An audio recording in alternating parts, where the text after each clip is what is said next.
Hello बच्चों, आज से हम क्लास 9 साइंस का पहला अध्याय जिसका नाम है हमारे आसपास के पदार्थ, मैटर इन आवर सराउंडिंग्स। तो चैप्टर का नाम क्या है बच्चों? हमारे आसपास के पदार्थ। तो इस चैप्टर में हम क्या पढ़ने वाले हैं? जो हमारे आसपास के पदार्थ हैं उनके बारे में हम स्टडी करेंगे।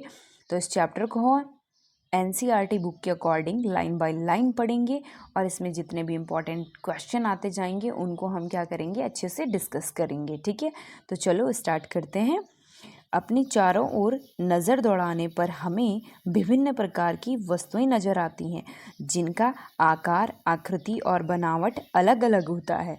इस विश्व में प्रत्येक वस्तु जिस सामग्री से बनी होती है उसे वैज्ञानिकों ने पदार्थ का नाम दिया।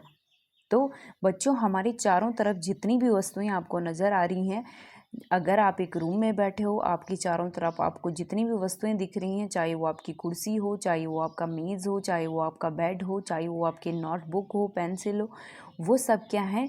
वस्तुएं हैं जो कि अलग अलग आकार की हैं, अलग अलग बनावट की हैं, उनकी आकृति अलग है। तो ये जो सब वस्तुएं हैं, ये जिस सामग्री से बनी होती हैं, वैज्ञानिकों ने इनको पदार्थ का नाम दिया है। ठीक है, तो आगे बढ़ते हैं।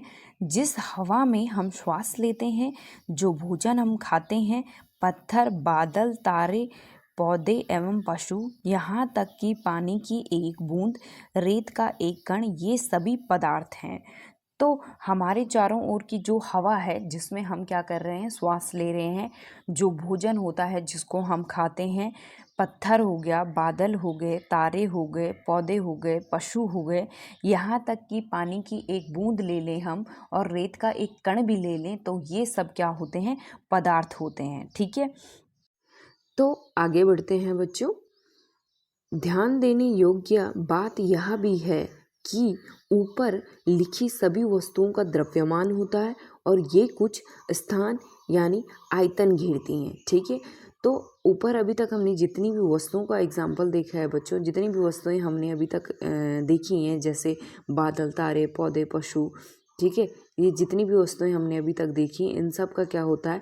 कुछ ना कुछ द्रव्यमान होता है और ये स्थान घेरती हैं, मतलब इनका आयतन भी होता है। ठीक है, तो ये सभी जो वस्तुएं हैं ये क्या होती हैं? पदार्थ कहलाती हैं। ये पदार्थ की परिभाषा है बच्चों कि पदार्थ हम उसी वस्तु को कहेंगे जिसका अपना द्रव्यमान होगा और जो कुछ स्थान घेरती होगी, मतलब उसका आयतन होता है। ठीक है, जैसे अगर आपके पास आपकी नोटबुक है, तो अगर आप अपनी नोटबुक को हाथ पे लोगे तो आपको दिखेगा, लगेगा कि उसका कुछ ना कुछ क्या है, वजन है। ठीक है, और अगर आप उसको कहीं पे रख दो तो वो एक स्थान भी घेरेगा। इसका मतलब है कि जो आपकी नोटबुक है वो क्या है? पदार्थ कहलाएगा। क्यों?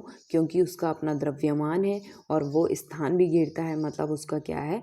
आयतन भी है। तो हमारे चारों तरफ की लगभग सभी जो वस्तुएं होती हैं वो क्या होती हैं? पदार्थ होती हैं। लेकिन सभी वस्तुओं को हम पदार्थ नहीं कहते हैं।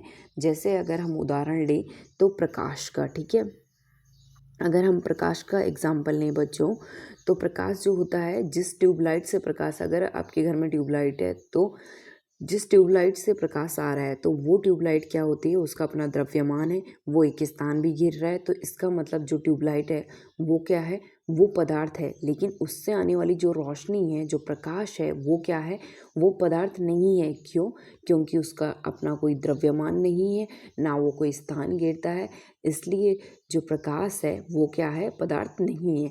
ऐसी अगर हम दूसरा एग्जाम्पल लें, हमारे विचार होते हैं बच्चों, जो जो हमारी भावनाएं होती हैं। ठीक है, जो भावनाएं होती हैं हमारी, जैसे खुशी, दुख, घृणा, ये सभी क्या है? पदार्थ नहीं है। क्यों? क्योंकि इनका भी कोई द्रव्यमान नहीं है और ये भी कोई स्थान नहीं घेरते हैं, मतलब इनका कोई आयतन नहीं है, इसलिए ये भी पदार्थ नहीं कहलाएंगी। ठीक है, और जैसे ऊष्मा हो गई बच्चों। ठीक है, ऊष्मा क्या होती है? हीट हो गई जैसे। ठीक है, अगर आपने कोई गर्म पानी का गिलास पकड़ लिया तो आपको उससे क्या आती है? हीट आती है, मतलब ऊष्मा आती है। तो वो जो ऊष्मा होती है वो क्या होती है? पदार्थ नहीं होती है। क्यों?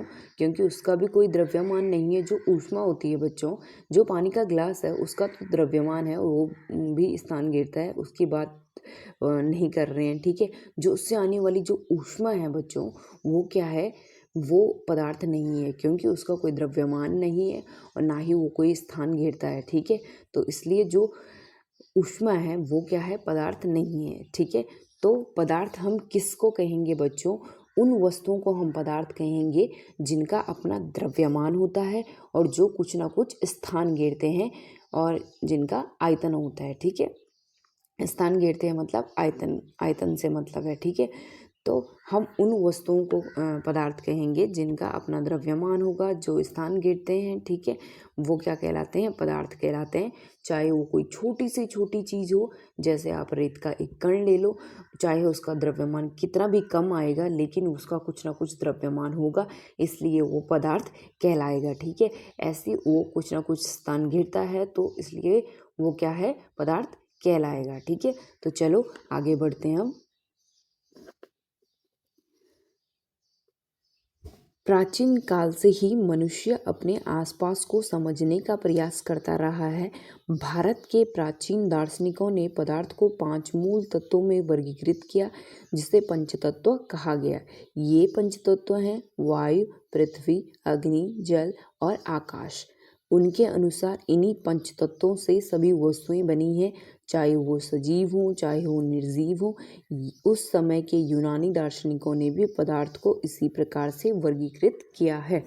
तो प्राचीन काल में जब मनुष्य पदार्थ को समझने का प्रयास कर रहा था, तो जो प्राचीन हमारे दार्शनिक हुए हैं, यूनानी दार्शनिक हुए हैं, उन्होंने माना कि जो पदार्थ है वो 5 मूल तत्वों से में उन्होंने वर्गीकृत किया और उन्होंने माना कि जो पदार्थ होता है वो पंच तत्वों से मिलकर बना है, जैसे वायु से, पृथ्वी से, अग्नि से, जल और आकाश से। ठीक है, उनके अनुसार ये पंच तत्व जो होते हैं यही सजीव और निर्जीव का निर्माण करते हैं। ठीक है, तो उन्होंने पदार्थ को पंच तत्वों से मिलकर बना हुआ माना था। तो आगे बढ़ते हैं बच्चों। आधुनिक वैज्ञानिकों ने पदार्थ को भौतिक गुणधर्म एवं रासायनिक प्रकृति के आधार पर 2 प्रकार से वर्गीकृत किया। तो अब जो आधुनिक वैज्ञानिक आए बच्चों, उन्होंने पदार्थ को 2 प्रकार से वर्गीकृत किया है। एक भौतिक गुणधर्म के आधार पे, ठीक है, और दूसरा किस पे, रासायनिक प्रकृति के आधार पे किया है। ठीक है, तो अब भौतिक गुणधर्म के आधार पे जो बांटा है वो 3 अवस्थाओं में बांटा है। पहला है ठोस अवस्था, दूसरी है द्रव अवस्था और तीसरा है गैस। ठीक है, तो हमारे चारों तरफ के जो पदार्थ हैं बच्चों, वो आपको इन्हीं 3 अवस्थाओं में देखने को मिलेंगे। पहला है ठोस अवस्था, जैसे अगर आपके चारों तरफ की ज़्यादातर जो चीज़ें वो आपको ठोस अवस्था में ही दिखती हैं, चाहे वो आपका बेड हो गया, कुर्सी, मेज, आपका पेन, कॉपी, ये सब क्या है, ठोस अवस्था में। ठीक है, द्रव अवस्था की अगर हम बात करेंगे तो द्रव अवस्था में कौन कौन से पदार्थ हैं, जैसे जल हो गया, तेल हो गया, तो ये सब क्या है, द्रव अवस्था में आपको पदार्थ देखने को मिलेंगे। फिर गैस हो गई, जो हमारे चारों तरफ की हवा है बच्चों, ये सब क्या है, गैस अवस्था में आपको देखने को मिलेंगे। ठीक है, तो आगे बढ़ते हैं। इस अध्याय में हम भौतिक गुणों के आधार पर पदार्थ के बारे में ज्ञान अर्जित करेंगे। पदार्थ के रासायनिक पहलुओं को आगे के अध्यायों में पढ़ेंगे। तो पदार्थ के जो भौतिक गुणों के आधार पर जो पदार्थ को बांटा गया है उसको हम इस चैप्टर के अंदर पढ़ेंगे और रासायनिक पहलुओं को हम आगे के चैप्टर में पढ़ेंगे। ठीक है, तो अब यहाँ पे अंतर्राष्ट्रीय मात्रक पद्धति के अनुसार आयतन का मात्रक क्या होता है, घन मीटर मतलब क्यूबिक मीटर होता है, और आयतन मापने का जो साधारण मात्रक होता है वो क्या होता है बच्चों, लीटर होता है। ठीक है, तो 1 लीटर क्या होता है, 1 क्यूबिक डेसीमीटर होता है, और 1 लीटर जो होता है वो 1000 ml के बराबर होता है, और 1 मीटर जो होता है वो क्या होता है, 10⁻³ क्यूबिक सेंटीमीटर होता है। ठीक है, तो ये जो अंतर्राष्ट्रीय मात्रक हैं वो आपको ध्यान में रखने हैं, आप इनको याद कर लेना। और ऐसे ही जो द्रव्यमान होता है उसका क्या होता है, किलोग्राम होता है। ठीक है, तो द्रव्यमान का मात्रक क्या होता है बच्चों, किलोग्राम। ठीक है, ये आप ध्यान रखना, द्रव्यमान का मात्रक जो होता है वो क्या होता है, किलोग्राम होता है। तो हमारे पास पदार्थ का भौतिक स्वरूप। ठीक है, तो पदार्थ को अब हम क्या करने वाले हैं, भौतिक स्वरूप के आधार पे पढ़ने वाले हैं। ठीक है, तो सबसे पहले है हमारे पास पदार्थ कणों से मिलकर बना होता है। पदार्थ जो है वो कणों से मिलकर बना होता है। ठीक है, तो बहुत समय तक पदार्थ की प्रकृति के बारे में दो विचारधाराएं प्रचलित थी। एक विचारधारा का यह मानना था कि पदार्थ लकड़ी के टुकड़े की तरह सतत होते हैं, परंतु अन्य विचारधारा का मानना था कि पदार्थ रेत की तरह के कणों से मिलकर बने हैं। आइए एक क्रियाकलाप के द्वारा पदार्थ के स्वरूप के बारे में निर्णय करते हैं कि ये सतत हैं या कणों से मिलकर बने हैं। ठीक है, तो हमारे पास सबसे पहले क्या है, जो पदार्थ होता है। ठीक है, जो पदार्थ हमने अभी तक पढ़ा है वो जो पदार्थ होते हैं, ठीक है, चाहे वो आपका बेड हो, आपकी कुर्सी हो, आपका मेज हो, ये सब क्या है, पदार्थ हैं। तो ये जो पदार्थ हैं कि ये क्या है, कणों से मिलकर बने हुए हैं। ठीक है, तो बहुत समय तक एक विचारधारा मतलब दो विचारधाराएं प्रचलित थी कि या तो जो पदार्थ है वो लकड़ी के टुकड़े की तरह सतत होगा, ठीक है, या फिर वो कणों से मिलकर बना होगा। तो इस चीज़ को जानने के लिए क्रियाकलाप दिया गया है। तो क्रियाकलाप के द्वारा हम समझेंगे कि क्या जो पदार्थ है वो लकड़ी के टुकड़े की तरह सतत है या फिर वो कणों से मिलकर बना है। ठीक है, तो चलो अब हम क्रियाकलाप देखते हैं। तो अब हमारे पास क्रियाकलाप है 1.1। ठीक है, तो इसमें दिया गया है 100 ml का बीकर लें, इस बीकर को जल से आधा भरकर जल के स्तर पर निशान लगा दें। ठीक है, दिए गए नमक या शर्करा को कांच की छड़ की मदद से जल में घोल दें, जल के स्तर पर आए बदलाव को ध्यान दें। आपके अनुसार नमक या शर्करा का क्या हुआ? ठीक है, ये कहाँ गायब हो गए? क्या जल के स्तर में कोई बदलाव आया? तो सबसे पहले आप बीकर देख लो बच्चों, बीकर क्या होता है।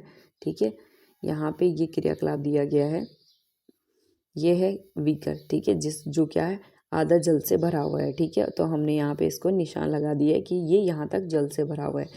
अब हमने क्या करना है, इसमें 1 चम्मच नमक या फिर शर्करा डाल देना है। ठीक है, तो अब हमने इस जल में नमक या शर्करा को डाल दिया, फिर हमने क्या किया, इसको अच्छे से मिला दिया। ठीक है, तो अब हमें इसमें चेक करना है कि जो हमने नमक या शर्करा डाला है, क्या उसने जल के जो स्तर जो हमने यहाँ पे निशान लगा रखा है, क्या उस स्तर में कोई बदलाव आया है, और जो जल में हमने नमक मिलाया था वो कहाँ गायब हो गया है। ठीक है, तो ये चीज़ें हमें नोट करनी है। तो इन प्रश्नों के उत्तर पाने के लिए, ठीक है, इन प्रश्नों के उत्तर पाने के लिए हमें इस विचार को स्वीकारना होगा कि सभी जो पदार्थ हैं वो कणों से मिलकर बने होते हैं।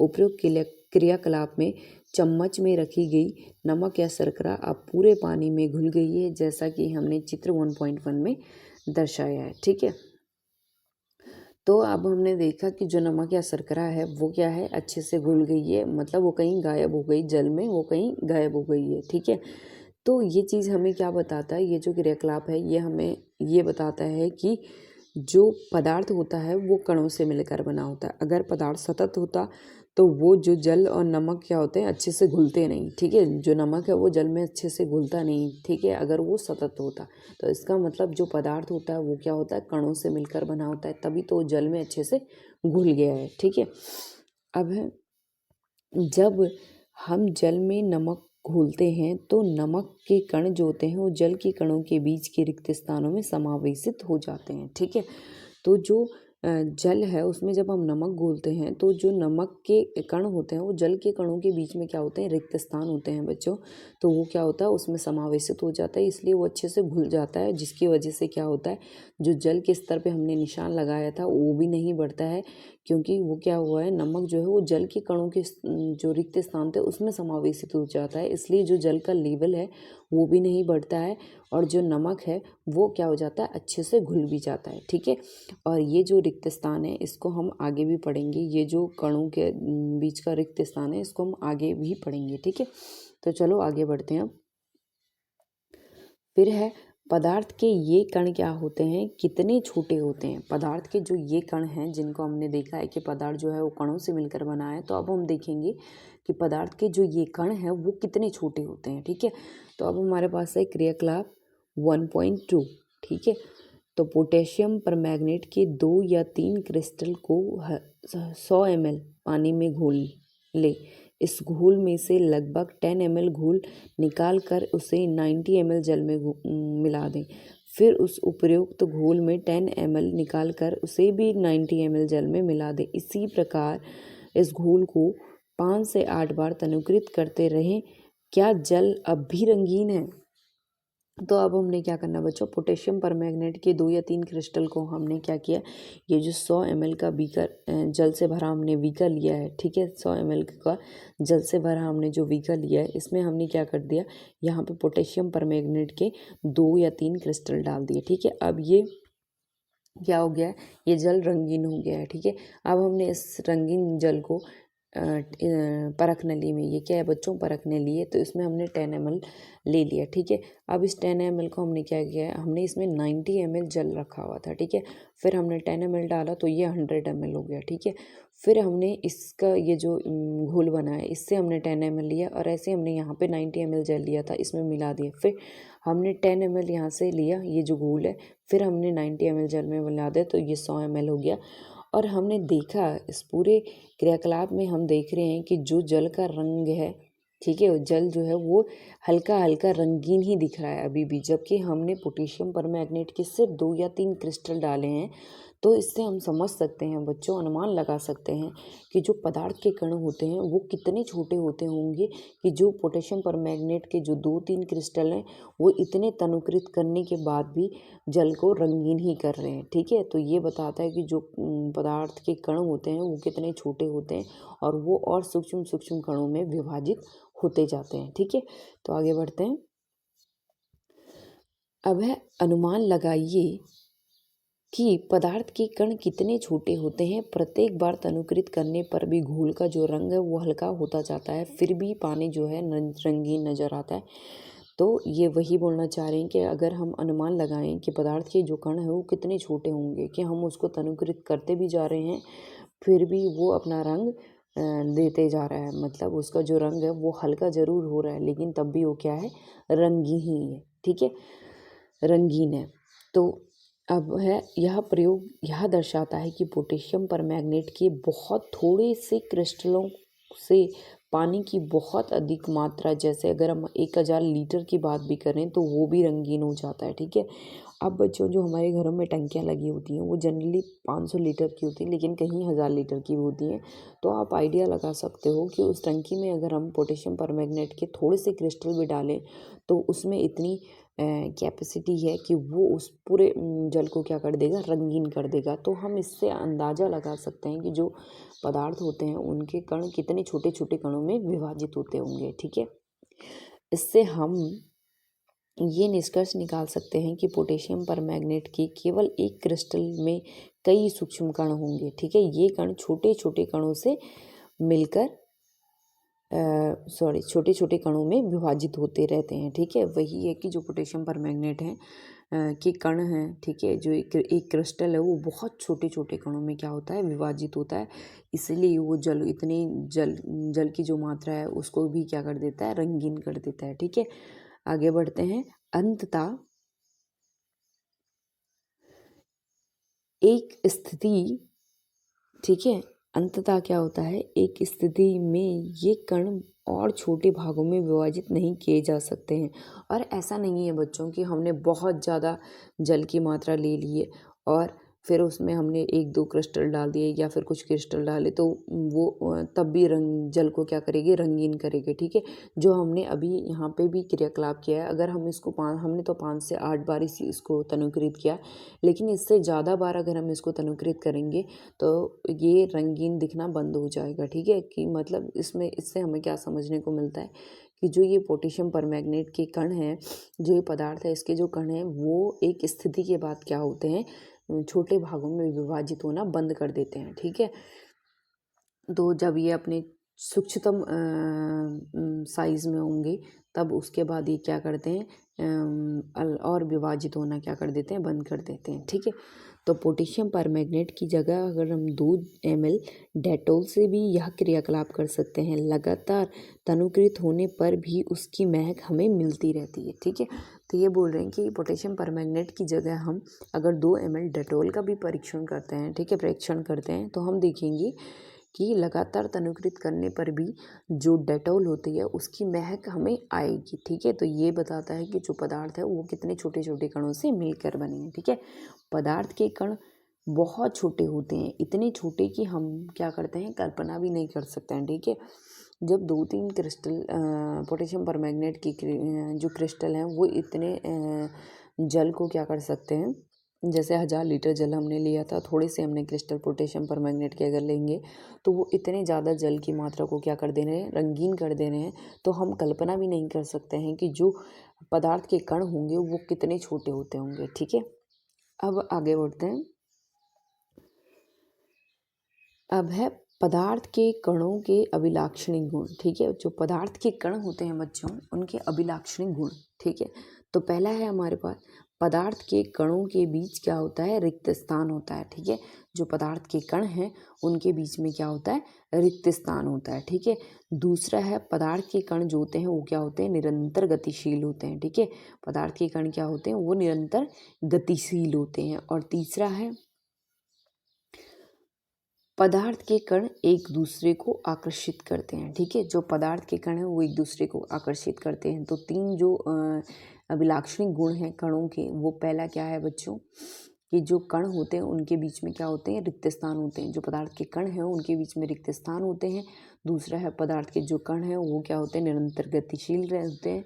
और तीसरा जो है वो पदार्थ के कण जो हैं वो एक दूसरे को आकर्षित करते हैं। ठीक है, तो चलो सबसे पहला जो गुण है पदार्थ का उसको पढ़ लेते हैं, पदार्थ के कणों का। ठीक है, तो सबसे पहले यहाँ पे बात समझने वाली ये है बच्चों कि जो पदार्थ होता है वो क्या होता है, कणों से मिलकर बने होते हैं। ठीक है, और यही कण आगे हमें अणु परमाणु के रूप में समझने को मिलेंगे। ठीक है, तो ये हमें ध्यान रखना है, चाहे पदार्थ जो है वो किसी भी अवस्था में हो, ठोस अवस्था में है, चाहे वो द्रव अवस्था में हो, चाहे वो गैस अवस्था में हो। ठीक है, वो सभी जो हैं वो कणों से मिलकर बने होते हैं। ठीक है, तो पहला है हमारे पास पदार्थ जो है वो पदार्थ के कणों के बीच क्या है, रिक्त स्थान होता है। ठीक है, यहाँ पे भी क्रियाकलाप 1.1 जो हमने अभी देखा था, जिसमें हमने क्या किया था, जल में हमने नमक घोला था। ठीक है, फिर दूसरा है 1.2 जिसमें हमने पोटेशियम परमैंगनेट का जल के साथ क्रियाकलाप किया था। तो नमक, शर्करा, डेटॉल, पोटेशियम परमैंगनेट के कण समान रूप से पानी में वितरित हो गए। ठीक है, अब हमने जो हमारे क्रियाकलाप थे 1.1 और 1.2 उसमें हमने देखा जब हमने जल में नमक, शर्करा, डेटॉल, पोटेशियम परमैंगनेट के कण को मिलाया तो वो क्या है, पूरे जल में समान रूप से वितरित हो जाते हैं। ऐसा नहीं है कि कहीं पे हमको ज़्यादा कलर दिख रहा है, ज़्यादा रंगीन दिख रहा है, या फिर कहीं पे हल्का रंगीन दिख रहा है। अगर हमने एक बीकर को अगर हम देखेंगे तो एक जैसे यहाँ पे ये बीकर आपको दिख रहा है तो आपको दिख रहा है कि इसमें सेम कलर है।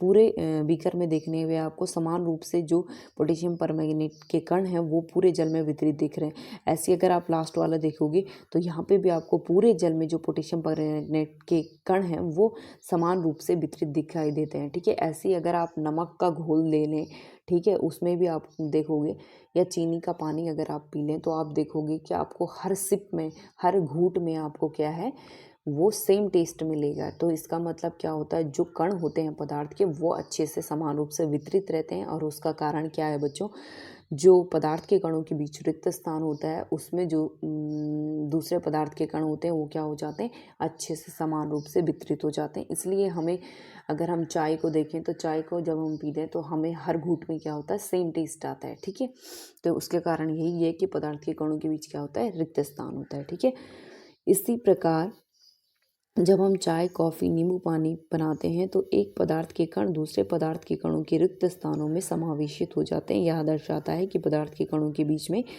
पर्याप्त रिक्त स्थान होता है। ठीक है, तो ऐसी चाय, कॉफ़ी, नींबू पानी जो भी होते हैं, इन सब का जो हर घूंट में हमें टेस्ट आता है वो क्या आता है, सेम आता है। तो ये हमें बताता है कि वो क्या होते हैं, समान रूप से वितरित हो जाते हैं जो पदार्थ के कण होते हैं। ठीक है, और वो किस वजह से होता है, क्योंकि पदार्थ के कणों के बीच में क्या होता है, रिक्त स्थान होता है। ठीक है, आगे बढ़ते हैं। पदार्थ के कण निरंतर गतिशील होते हैं। ठीक है, पदार्थ के जो कण हैं वो निरंतर गतिशील होते हैं। ठीक है, इसके लिए क्रियाकलाप दिया गया है, क्रियाकलाप 1.3। ठीक है, अपनी कक्षा के किसी कोने में एक बूझी हुई अगरबत्ती रख दें। इसकी सुगंध लेने के लिए आपको इसके कितने समीप जाना पड़ता है। ठीक है, अभी हमने क्या किया बच्चों, हमारे पास जो एक कोई अगरबत्ती ले लेनी है। ठीक है, उसको हमने एक कमरे के एक कोने में रख देना, और अभी हमने क्या लेनी है, बुझी हुई अगरबत्ती लेनी है। ठीक है, तो आप देखोगे उसको उसकी खुशबू लेने के लिए आपको उसके पास जाना पड़ता है, ठीक है। उसको कहीं दूर बैठे आपको उसकी खुशबू नहीं आएगी, ठीक है। उसकी जो सुगंध है वो कहीं दूर बैठे आपको नहीं आएगी। फिर हमने दूसरा जो क्रियाकलाप हो क्या करना है बच्चों, अब हमने क्या करना है, जो अगरबत्ती है उसे जला देना है, ठीक है। क्या होता है, अब क्या होता है, क्या दूर से ही आपको उसकी सुगंध आपको मिलती है, अपने प्रेक्षण को नोट करें, ठीक है। अब हमने क्या करना है, पहली बार तो हमने क्या किया, बूझी हुई अगरबत्ती को रख दिया एक कोने में, ठीक है। दूसरी बार हमने क्या करते हैं, जली हुई अगरबत्ती को एक कोने में रखना है। तो हम देखते हैं कि जो अगरबत्ती की खुशबू होती है बच्चों, जो जली हुई अगरबत्ती है उसकी खुशबू हमें दूर बैठे ही आ जाती है। तो इसका क्या कारण होता है, इसका क्या कारण होता होगा बच्चों, ये बच्चों ऐसा क्यों होता है कि जो अगरबत्ती जली हुई है उसकी खुशबू, उसकी जो सुगंध है वो हमें दूर बैठे ही आ जाती है, लेकिन जो बुझी हुई अगरबत्ती है उसकी सुगंध लेने के लिए हमें उसके पास जाना पड़ता है। तो इसके पीछे है कि जो पदार्थ के कण होते हैं वो क्या होते हैं, निरंतर गतिशील होते हैं, ठीक है। तो जब टेम्परेचर बढ़ जाता है, ठीक है, जो जली हुई अगरबत्ती है उसमें क्या हो गया, जो पदार्थ के कण हैं उनको ज़्यादा टेम्परेचर मिल रहा है, ठीक है, जिस वजह से क्या हो रहा है, वो हवा के कणों के साथ क्या हो जाते हैं, मिल जाते हैं। और जब पदार्थ के कण हवा के कण के साथ मिल जाते हैं तो वो कहीं भी हमें दूर बैठे हुए हम तक हवा के द्वारा हम तक क्या होते हैं, पहुंच जाते हैं, ठीक है। क्योंकि हमारे बीच और उस अगरबत्ती, जली हुई अगरबत्ती के बीच क्या है, हवा प्रेजेंट होती है। तो हवा में जब टेम्परेचर बढ़ता है तो उस अगरबत्ती के जो कण होते हैं वो हवा के कण के साथ मिलके हम तक या फिर कहीं भी दूर बैठे पहुंच जाती है, ठीक है। तो उसकी सुगंध हमें क्या होता है, कहीं भी दूर बैठे हुए पहुंच जाती है। जबकि बुझी हुई अगरबत्ती में टेम्परेचर ज़्यादा ना होने के कारण उसके जो कण होते हैं वो क्या होते हैं, दूर तक नहीं पहुँच पाते हैं, इसलिए हमें उसकी सुगंध लेने के लिए उसके पास ही जाना पड़ता है, ठीक है। तो चलो अब आगे बढ़ते हैं। क्रियाकलाप 1.5, एक गिलास में गर्म पानी से और दूसरा ठंडे पानी से भरे गिलास में कॉपर सल्फेट या पोटेशियम परमैंगनेट का एक क्रिस्टल डालें और एक और रख दें, हिलाएं नहीं। क्रिस्टल को सतह पर बैठने दें। गिलास में ठोस क्रिस्टल के ठीक ऊपर क्या दिखाई देता है, समय बीतने पर क्या होता है, इससे ठोस और द्रव के कणों के बारे में क्या पता चला, क्या तापमान के साथ मिश्रित होने की दर भी बदलती है और क्यों और कैसे, ठीक है। तो अब हमने 2 गिलास लिए, ठीक है, एक में हमने ठंडा पानी लिया और दूसरे में हमने क्या कर दिया, गर्म पानी ले लिया, ठीक है। तो अब हमने इसमें पोटेशियम परमैंगनेट के एक एक कण डालने और हमने देखा कि जब हम ठंडे पानी में पोटेशियम परमैंगनेट का कण डाला तो उसको घुलने में थोड़ा सा टाइम लगा और हमने इसको घुलना नहीं है, ठीक है, ये स्वतः ही घुलता है। तो जब हम, क्योंकि जो कण होते हैं पदार्थ के वो क्या होते हैं, निरंतर गतिशील होते हैं, तो जो ठंडा पानी होता है वो क्या करता है, और टाइम लगाता है क्रिस्टल को घुलने में, ठीक है, लेकिन जो घोलने में, ठीक है, लेकिन जो गर्म पानी होता है उसमें जो पोटेशियम परमैंगनेट का कण होता है वो क्या होता है, ज़्यादा अच्छे तरीके से और बहुत जल्दी घुल जाता है। तो इससे हमें पता चलता है कि अगर टेम्परेचर बढ़ा दें तो जो पदार्थ के कण होते हैं वो एक दूसरे में जल्दी समावेशित हो जाते हैं, लेकिन अगर टेम्परेचर कम हो तो वो इतने अच्छे से समावेशित नहीं हो पाते हैं, ठीक है, एक दूसरे के साथ नहीं घुल पाते हैं ज़्यादा अच्छे से, ठीक है। तो लेकिन जो पदार्थ के क्योंकि क्या होता है कि जो जल होता है जब उसका टेम्परेचर बढ़ जाता है तो क्या होता है, उसके कण और भी तेज से गति करते हैं, ठीक है। तो उनकी जो मतलब उनकी जो गतिज ऊर्जा होती है, ठीक है, क्योंकि अगर पदार्थ के कण गति कर रहे हैं तो उनमें क्या होता है, गतिज ऊर्जा होती है, ठीक है। तो जो गतिज ऊर्जा है वो गर्म जल में क्या हो जाती है, वो ज़्यादा हो जाती है और ठंडे जल में क्या होती है, कम होती है। तो जब गर्म जल की गतिज ऊर्जा ज़्यादा होती है तो उसमें जो क्रिस्टल आता है वो उसको ज़्यादा अच्छे से और ज़्यादा जल्दी घोल देता है, ठीक है, लेकिन जो ठंडा पानी होता है वो थोड़ा समय लेता है। तो आगे बढ़ते हैं। उपरोक्त तीनों क्रियाकलाप 1.3, 1.4, 1.5 से हम निम्नलिखित निष्कर्ष निकाल सकते हैं, ठीक है। पदार्थ के जो कण होते हैं निरंतर क्या होते हैं, गतिशील होते हैं, ठीक है, अर्थात उनमें गतिज ऊर्जा होती है। तापमान बढ़ने से कणों की जो गति होती है वो तेज हो जाती है, इसलिए हम कह सकते हैं कि तापमान बढ़ने से जो कणों की गतिज ऊर्जा होती है वो भी क्या हो जाती है, बढ़ जाती है। तो वही है कि जो पदार्थ के कण हैं वो क्या होते हैं, वो निरंतर गतिशील हैं, ये हमें पता है। और निरंतर गतिशील होने का मतलब है कि जो कण हैं उनमें क्या होती है, गतिज ऊर्जा होगी। तो जब क्या होता है कि टेम्परेचर बढ़ता है तो जो गतिज ऊर्जा होती है वो भी बढ़ जाती है, जिससे जो पोटेशियम परमैंगनेट का जो कण था वो क्या हो गया, अच्छे से और जल्दी घुल जाता है। ठीक है, फिर है उपरोक्त तीनों क्रियाकलापों में हमने देखा कि पदार्थ के कण अपने आप ही एक दूसरे के साथ अंतःमिश्रित हो जाते हैं। तो इनमें हमने क्या देखा कि हमने इनमें बिल्कुल भी हिलाया नहीं, चाहे हमने वो स्याही वाला क्रियाकलाप किया, चाहे हमने ये पोटेशियम परमैंगनेट वाला किया। इसमें हमने क्या किया था कि जो दोनों गिलास लिए थे उसमें बिल्कुल भी हिलाया नहीं, और ये हमने देखा कि कुछ समय बाद ये खुद ही क्या हो जाते हैं, अंतःमिश्रित हो जाते हैं। तो ऐसा कणों के रिक्त स्थानों में समावेश के कारण होता है। तो ऐसा क्या किस वजह से होता है कि जो रिक्त स्थान होते हैं कणों के बीच में, और जो दूसरा पदार्थ होता है वो क्या हो जाता है, इन रिक्त स्थानों में अच्छे से समावेशित हो जाता है। ठीक है, दो विभिन्न पदार्थों के कणों का स्वतः मिलना ही विषण कहलाता है। अब क्या होता है कि जो दो विभिन्न पदार्थ होते हैं, जैसे पोटेशियम परमैंगनेट और जल हो गया, तो ये क्या है, दो अलग अलग पदार्थ हैं। जब ये दोनों एक दूसरे के साथ इनको मिक्स किया जाता है या फिर इनको डाला जाता है, जैसे हमने गिलास में पोटेशियम परमैंगनेट को डाला था, तो जब ये दोनों अंतः मिश्रित हो जाते हैं तो ये मतलब स्वतः ही हो जाते हैं, हमने इनको हिलाया नहीं था। ठीक है, बिना हिलाए जब ये अच्छे से एक दूसरे में अंतः मिश्रित हो जाते हैं, तो इसी को क्या कहते हैं, स्वतः जो इनका मिलना होता है उसी को क्या कहते हैं, विषरण कहते हैं। ठीक है, डिफ्यूज़न कहते हैं। तो डिफ्यूज़न क्या होता है बच्चों, दो विभिन्न पदार्थों के जो कण होते हैं वो स्वतः जब मिलते हैं तो इसको क्या कहते हैं, विषरण कहते हैं। ठीक है, तो ये बहुत इम्पॉर्टेंट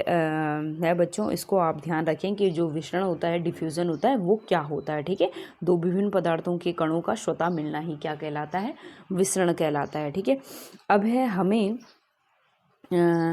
हमें यह भी पता चलता है कि गर्म करने पर विषरण तेज हो जाता है, ऐसा क्यों होता है। ठीक है, तो क्योंकि पदार्थ के जो कण होते हैं वो निरंतर गतिशील होते हैं। ठीक है, और इस वजह से क्या होता है, जो दूसरे पदार्थ के कण होते हैं वो क्या हो जाते हैं, स्वतः मिल जाते हैं। तो इसी प्रोसेस को क्या कहते हैं, विषरण कहते हैं, डिफ्यूज़न कहते हैं। तो अब ये जो जब हमने गर्म पानी और एक गिलास में गर्म पानी और एक गिलास में ठंडा पानी लिया था, तो क्या हो जाता है कि जो पदार्थ के जो कण होते हैं उनमें क्या होता है, गतिज ऊर्जा होती है। लेकिन जब उसमें टेम्परेचर बढ़ाते हैं, ठीक है, जब उसका तापमान बढ़ाते हैं तो क्या हो जाता है, इनकी जो कण होते हैं उन कणों की क्या हो जाती है, गतिज ऊर्जा भी बढ़ जाती है। ठीक है, तो वो और तेज़ी से क्या हो जाते हैं, मूवमेंट मतलब घूमने लग जाते हैं। तो जिस वजह से क्या होता है कि जो विषरण होता है वो भी तेज़ हो जाता है, मतलब जो डिफ्यूज़न होता है, जो पदार्थों का एक से मिलना होता है। ठीक है, स्वतः जो मिलना होता है वो जो गति होती है वो क्या हो जाती है, और तेज़ हो जाती है। ठीक है, इसलिए विषरण के में क्या होता है, अगर गर्म करने पर जो विषरण होता है वो भी तेज़ हो जाता है। ठीक है, गर्म करने पर जो डिफ्यूज़न होता है वो भी तेज़ हो जाता है। ठीक है, तो आगे बढ़ते हैं।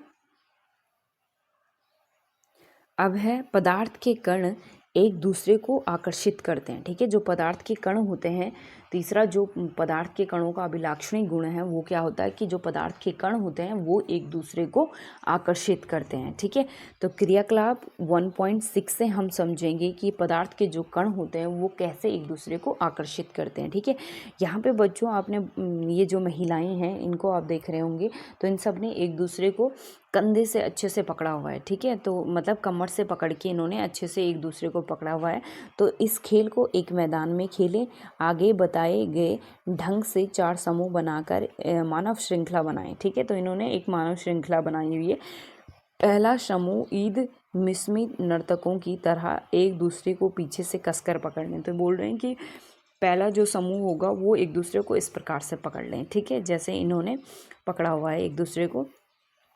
फिर दूसरा जो समूह होगा वो एक दूसरे को हाथ पकड़कर दूसरा जो समूह होगा वो एक दूसरों को हाथ पकड़कर मानव श्रृंखला बनाएगा। तीसरा जो होगा वो केवल उंगली के सिरे से छूकर एक श्रृंखला बना लेगा। ठीक है, अब जो चौथा होगा वो उपरोक्त वर्णित तीनों मानव श्रृंखलाओं को तोड़कर छोटे समूह में बांटने का प्रयास करेगा। अब जो चौथा समूह है वो इन जो मानव श्रृंखलाएं बनी हुई हैं इनको तोड़ने का प्रयास करेगा और इनको छोटे समूह में बांटने का प्रयास करेगा। ठीक है, तो किस समूह को तोड़ना आसान होता है और क्यों, अब हम देखेंगे कि जो ये 3 समूह बने हुए हैं जिन्होंने एक दूसरे को कमर से पकड़ा हुआ है, फिर एक ने हाथ से पकड़ा हुआ है, फिर तीसरे समूह ने सिर्फ उंगली से छू के पकड़ा हुआ है। तो आप देखोगे कि जिस समूह ने उंगली से छू के पकड़ा हुआ है उसको तोड़ना सबसे ज़्यादा आसान होगा। फिर उसके बाद जो हाथ से पकड़े होंगे और फिर जो कमर से पकड़े होंगे उनको तोड़ना थोड़ा सा मुश्किल हो जाता है, ठीक है।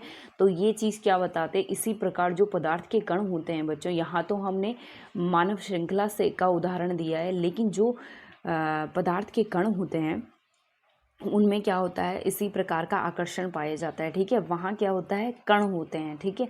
तो जो पदार्थ के कण होते हैं उनमें इसी प्रकार का आकर्षण पाया जाता है। जिन पदार्थों में ज़्यादा आकर्षण होगा, ठीक है, उनमें क्या होता है, उनको तोड़ना थोड़ा मुश्किल होगा, और जिनमें आकर्षण कम होता है उनको तोड़ना आसान होगा, ठीक है। तो अब आगे बढ़ते हैं। अब है क्रियाकलाप 1.7, ठीक है। एक लोहे की कील ले, एक चौक का टुकड़ा ले और एक रबड़ बैंड ले, ठीक है। इन पर हथौड़ा मारकर, काट कर, खींच कर इसे भंगूर करने का प्रयास करें, ठीक है। अब हमने क्या किया, एक कील ली, एक चौक लिया और एक रबड़ बैंड लिया, ठीक है। हमने देखा कि जब हमने हथौड़ा मारा इन तीनों पे, या इनको काटने का प्रयास किया, या इनको खींच कर इसे भंगूर मतलब उसको चूरा बनाने का कोशिश किया, तो हम देखेंगे कि जो लोहे की कील होती है वो सबसे उसके जो कण होते हैं, लोहे की कील के कण, वो बहुत उनके बीच में जो आकर्षण होता है, जो फोर्स ऑफ अट्रैक्शन होता है वो बहुत ज़्यादा होता है, ठीक है। लेकिन जो चौक होता है उसमें जो फोर्स ऑफ अट्रैक्शन होता है वो इतना अच्छा नहीं होता है। इसलिए जब हम हथौड़े से चोट मारेंगे तो क्या होगा कि जो लोहे की कील होगी उस पर तो कोई असर नहीं होगा, लेकिन जो चौक होगा वो क्या हो जाएगा, टूट जाएगा, ठीक है। तो इन तीनों में से किसके कण अधिक बल से एक दूसरे से जुड़े हैं, ठीक है। तो लोहे की कील हो गया, चौक का टुकड़ा हो गया, रबड़ बैंड हो गया, ठीक है। तो हम देखते हैं कि जो लोहे की कील है उसमें जो कण होते हैं वो अधिक बल से एक दूसरे से जुड़े होते हैं। उसके बाद जो रबड़ होगा उसके जो कण होते हैं वो एक दूसरे से अच्छे से जुड़े होंगे। उसके बाद जो चौक होगा उसके, ठीक है। तो आगे बढ़ते हैं। फिर है क्रियाकलाप, एक थाली में जल लेकर उसे उंगली से काटने का प्रयास करें, ठीक है। हमने क्या किया, एक थाली में जल लिया और हमने उसको उंगली से काटने का प्रयास किया, ठीक है। क्या जल की सतह कटती है? जल की सतह ना कटने का कारण बताएं, ठीक है। तो जो जल की सतह है क्या वो कट रही है, और अगर वो नहीं कट रही है तो उसका कारण बताना है, ठीक है। उपरोक्त तीनों क्रियाकलाप जो हैं वो सुझाते हैं कि पदार्थ के कणों के बीच एक बल कार्य करता है। यह बल पदार्थ के कणों को एक साथ रखता है। इस आकर्षण बल का सामर्थ्य प्रत्येक पदार्थ में अलग अलग होता है। अब क्या होता है बच्चों, ठोस अवस्था हो गई, द्रव अवस्था हो गई, गैस अवस्था हो गई, ठीक है। तो इनमें अगर हम देखेंगे कि जो ठोस होते हैं उनमें जो कणों का आकर्षण होता है, ठीक है, जो उनमें फोर्स ऑफ अट्रैक्शन होती है वो बहुत ज़्यादा होती है। जो द्रव होता है उसमें थोड़ा सा कम होती है फोर्स ऑफ अट्रैक्शन, उनके जो कण होंगे उतने अच्छे से एक दूसरे से नहीं जुड़े होंगे, ठीक है। फिर उसके बाद जो गैस है उसके कण और दूर दूर होते हैं, तो इसलिए उसमें जो फोर्स ऑफ अट्रैक्शन होगा वो सबसे कम होगा, ठीक है। इसलिए जो आप देखोगे कि जो ठोस होता है उसको आप क्या होता है कि चाहे हथौड़े से मारो तो वो मतलब अपनी शेप चेंज नहीं करेगा, ठीक है, क्योंकि उसके जो कण हैं वो एक दूसरे से अच्छे से अट्रैक्ट हो रखे हैं, ठीक है। लेकिन जो जल होता है, जैसे जो स्विमर होते हैं वो क्या करते हैं, स्विमिंग जब करते हैं तो वो क्या होते हैं, जल को काट के ही आगे बढ़ पाते हैं, ठीक है। तो इसका मतलब जो जल के कण होते हैं वो क्या होते हैं, एक दूसरे से इतने अच्छे से नहीं जुड़े होते हैं, ठीक है। और ऐसी गैस है हवा में हम अपने हाथों को अच्छे से चला पाते हैं। इसका मतलब क्या है कि जो गैस है वो उसके जो फोर्स ऑफ उसके कणों के बीच जो फोर्स ऑफ अट्रैक्शन है वो सबसे कम होती है, इसीलिए उसको हम अच्छे से उसमें अपने हाथों को चला पाते हैं। कुछ प्रश्न दिए गए हैं, इनको भी देख लेते हैं। पहला प्रश्न है, निम्नलिखित में से कौन से पदार्थ हैं? यहाँ पे कुछ उदाहरण दिए गए हैं जिनसे छांट के हमको बताना है कि इनमें से कौन से पदार्थ हैं और कौन से पदार्थ नहीं हैं। तो जैसा कि आपको पदार्थ की परिभाषा से पता चलता है कि पदार्थ ऐसी वस्तुओं को कहा जाता है जिनका द्रव्यमान होता है और जो कुछ ना कुछ स्थान घेरते हैं, मतलब जिनका आयतन होता है, तो ऐसी वस्तुओं को क्या कहते हैं, पदार्थ कहते हैं। तो पहला जो उदाहरण दिया गया है वो दिया गया है कुर्सी का। कुर्सी का अपना द्रव्यमान होता है और इसका आयतन भी होता है, इसलिए ये पदार्थ कहलाएगा। दूसरा है वायु। वायु। वायु गैसों का मिश्रण होती है, तो गैसों का द्रव्यमान भी होता है और आयतन भी होता है, इसलिए जो वायु है वो पदार्थ है। फिर है स्नेह। स्नेह मतलब प्रेम। तो प्रेम क्या है? भावना है हमारी, जिसका ना कोई द्रव्यमान होता है ना ही आयतन होता है, इसलिए ये पदार्थ नहीं है। फिर है गंध। गंध भी जो होती है उसका ना ही कोई द्रव्यमान होता है ना ही कोई आयतन होता है, इसलिए ये भी क्या है? पदार्थ नहीं होती है। फिर है घृणा। घृणा भी हमारी भावना है, जिसका ना ही कोई द्रव्यमान है ना ही कोई आयतन है, इसलिए ये भी पदार्थ नहीं है। फिर है बादाम। बादाम का आयतन भी होता है और द्रव्यमान भी होता है, इसलिए ये एक पदार्थ है। फिर है विचार। विचार जो हमारे विचार होते हैं वो क्या होते हैं? ना इनका कोई द्रव्यमान है ना ही इनका कोई आयतन है, इसलिए ये भी पदार्थ नहीं होते हैं। फिर है शीत। शीत मतलब ठंड। तो ठंड जो है उसका भी कोई द्रव्यमान नहीं होता ना ही उसका कोई आयतन होता है, इसलिए ये भी पदार्थ नहीं होता है। उसके बाद है नींबू पानी। तो नींबू पानी की अगर हम बात करें तो ये इसका द्रव्यमान भी होता है, इसका आयतन भी होता है, इसलिए ये क्या है? पदार्थ है। इत्र की सुगंध। इत्र की सुगंध की बात करें तो ये पदार्थ नहीं होता है, क्योंकि इसका ना ही कोई द्रव्यमान होता है ना ही कोई आयतन होता है। अगर इत्र की बोतल की बात की जाती या उसमें भरे जाने वाली इत्र की बात की जाती तो उसका द्रव्यमान भी होता है और उसका आयतन भी होता है, लेकिन उससे आने वाली जो सुगंध होती है उसका ना कोई आयतन होता है ना ही कोई द्रव्यमान होता है। ठीक है, तो इसलिए ये पदार्थ की कैटेगरी में नहीं आता है। तो दूसरा प्रश्न देख लेते हैं। दूसरा प्रश्न है यहाँ पे, निम्नलिखित प्रेक्षण के कारण बताइए। यहाँ पे एक प्रेक्षण दिया गया है जिसका हमें कारण बताना है। पहला है, गर्मा गर्म खाने की गंध कई मीटर दूर से ही आपके पास पहुँच जाती है, लेकिन ठंडे खाने की महक लेने के लिए आपको उसके पास जाना पड़ता है। तो क्या होता है कि जो गर्मा गर्म खाना होता है उसकी जो सुगंध होती है वो हमें दूर बैठे या हम दूसरे तीसरे कमरे में भी अगर बैठे हों तो वहाँ तक हमको पहुँच जाती है। तो लेकिन जो ठंडा खाना होता है उसकी सुगंध हम तक नहीं पहुँच पाती है, उसके लिए हमें उसके पास ही जाना पड़ता है। ऐसा क्यों होता है? ये इसका कारण पूछा गया है। तो जो गर्म खाना होता है उसमें क्या होता है, जो पदार्थ के कण होते हैं उसकी जो गतिज ऊर्जा होती है वो क्या हो जाती है? बढ़ जाती है। उस टेम्परेचर से क्या हो जाता है, जो तापमान होता है, तापमान बढ़ने से जो गतिज ऊर्जा होती है कणों की वो बढ़ जाती है, जिससे वो वायु के कणों में जो पदार्थ के कण होते हैं, जो खाने के कण हैं वो वायु के कणों के साथ मिल जाते हैं, जिससे वो वायु के कणों के साथ हम तक पहुंच जाते हैं। अगर हम दूसरे तीसरे कमरे में भी बैठे हों तो वो वहां तक पहुंच जाते हैं, जिससे जो गर्मा गर्म खाना होता है उसकी सुगंध हम तक पहुंच जाती है।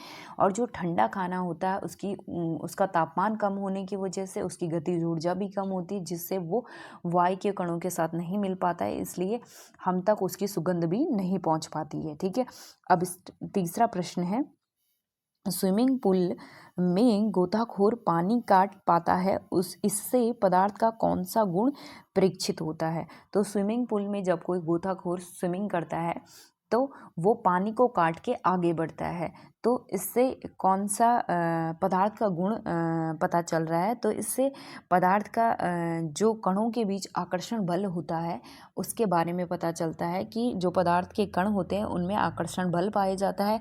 जो ठोस होता है उसमें सबसे ज़्यादा फोर्स ऑफ अट्रैक्शन पाया जाता है, उसमें सबसे ज़्यादा आकर्षण बल पाया जाता है, उसके बाद पानी में, द्रव में, उसके बाद गैसों में। ठीक है, तो इसीलिए जो ठोस होता है उसके जो कण होते हैं वो उनका आकर्षण बल बहुत अधिक होता है, इसलिए उसको काट पाना मुश्किल होता है। और जो द्रव होता है उसके कणों के बीच आकर्षण बल थोड़ा सा कमज़ोर हो जाता है, जिससे जो गोताखोर होता है वो उसको काट के आगे बढ़ पाता है। और जो गैस है उसमें हम अपने हाथों को अच्छे तरह से हिला सकते हैं, तो उनमें जो है सबसे कम आकर्षण बल पाया जाता है। उसके बाद है फोर्थ क्वेश्चन है, पदार्थ के कणों की क्या विशेषताएं होती हैं? तो पदार्थ के कणों की मेनली हमने 3 विशेषताएं पढ़ी हैं। पहला है कि पदार्थ के कणों के बीच रिक्त स्थान पाया जाता है, दूसरा है पदार्थ के कण निरंतर गतिशील होते हैं, और तीसरा है पदार्थ के कणों के बीच आकर्षण बल पाया जाता है। ठीक है।